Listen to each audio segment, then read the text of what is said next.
श्री गुरु चरण कमलेभ्यो नमः। पार्वती संवाद चल रहा है, अब उसके आगे की दोहा। तुम माया भगवान शिव सकल जगत पितुमात, नाई चरण सिर मुनि चले पुनि पुनि हर्षित गात। जाय मुनि हिमवंत पठाए, कर बिनते गिरे जहि गृह लाए। बहुरि सप्तऋषि शिव पह जाई, कथा उमा के सकल सुनाई। हे देवी, आप माया रूप है, श्री महादेव जी भगवान परमेश्वर रूप हैं। आप की लोग संसार के माता पिता हैं। इस प्रकार पार्वती जी से कहकर चरणों में नमस्तक नवाकर मुनिजन प्रसन्न पूर्वक चले गए। सब ऋषि चले गए, परीक्षा लेने आए थे पार्वती जी का। परीक्षा लेके उन लोग फिर चले गए सप्तऋषि। भय मगन शिव सुनत स्नेहा, हर्षहि सप्तऋषि गवने गेहा। मन स्थिर कर तब शंभु सुजाना, लगे करन रघुनायक ध्याना।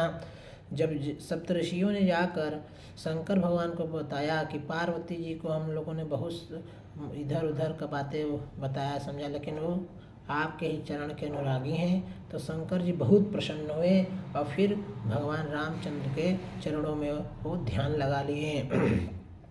अजर अमर तारक असुर भय तेहि काला, भुज प्रताप बल तेज विशाला। ते सब लोक लोकपति जीते, भय देव सुख संपत्ति रीते। उसी समय एक तारक नाम का असुर उत्पन्न हुआ, जिसने अपनी भुजाओं के बल के प्रताप से तेज समस्त लोगों को जीत लिया, जिस कारण सब देवता सुख संपत्ति से रहित हो गए। उसी समय एक तारकासुर नामक का दैत्य हुआ, जो कि उसने एक वरदान मांगा था, मैं मरूं तो शिव पुत्र के उत्पन्न से ही मरूं। जिस शंकर जी जो पुत्र को जन्म दे वैसे पुत्र से मेरी मृत्यु हो। उसने वो जानता था कि शंकर जी समाधि में गए हैं, अब वो शादी करेंगे नहीं सती के मरने के बाद, तो वो चले गए थे समाधि में। तो उसको लगा कि अब शंकर जी शादी नहीं करेंगे और न पुत्र होगा न हमारी मृत्यु होगी।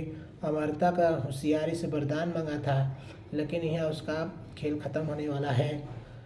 अजर अमर जो जीत न जाई, हारे सुर कर विविध लड़ाई। तब विरंच सन जाई पुकारे, देखी विधि सब देव दुखारे।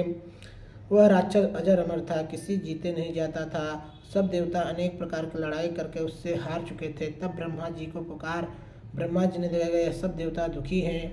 तब देवता हर बार जब मुसीबत में आते जाकर ब्रह्मा जी के पास त्राही करते हैं, बचाइए बचाइए। ऐसा वरदान दे दिए तो मरने वाला था। अजर अमर ऐसे ही था, जब वो समझ गया था शंकर जी के पुत्र होगा ही नहीं। और शंकर भगवान का समाधि अखंड वर्षों तक चलता है, कई हजार वर्ष तक समाधि में रहते हैं सती के गुजरने के बाद।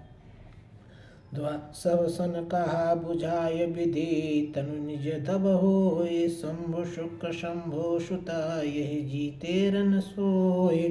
तब उनके समझ बूझकर ब्रह्मा जी ने कहा कि इस राक्षस की मृत्यु तब होगी जब भगवान महादेव जी के वीर से पुत्र उत्पन्न होगा, तब इसको युद्ध में जीतेगा।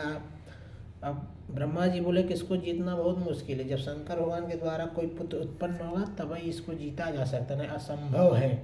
ऐसा वरदान ही दिए थे, पहले के दैत्य लोग ऐसा कठिन वरदान ही मांगते थे।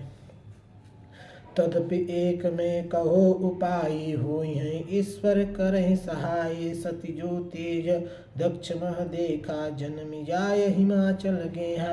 तब मैं एक उपाय कहता हूँ, ईश्वर सहायता करे तो वह सफल होगा। सती जी को अपने पिता दक्ष के यज्ञ में शरीर त्यागी थी, अब वही जाकर हिमाचल के घर जन्मी है।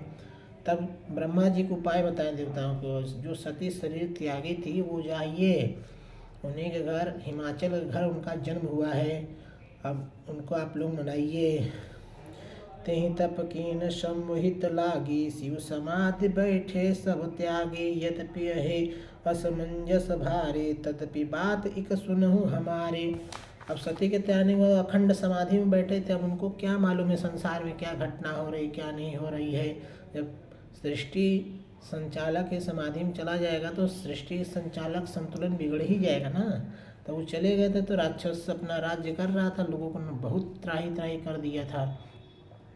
पठहु काम जाय शिव पाही, करे क्षोभ शंकर मन माही। तब हम जाय शिव ही सिर नाई, करवाओ विवाह बरियाई।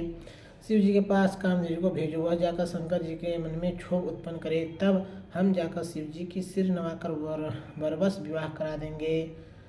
अब यहाँ कामदेव का पारी आया, अब वो जली है।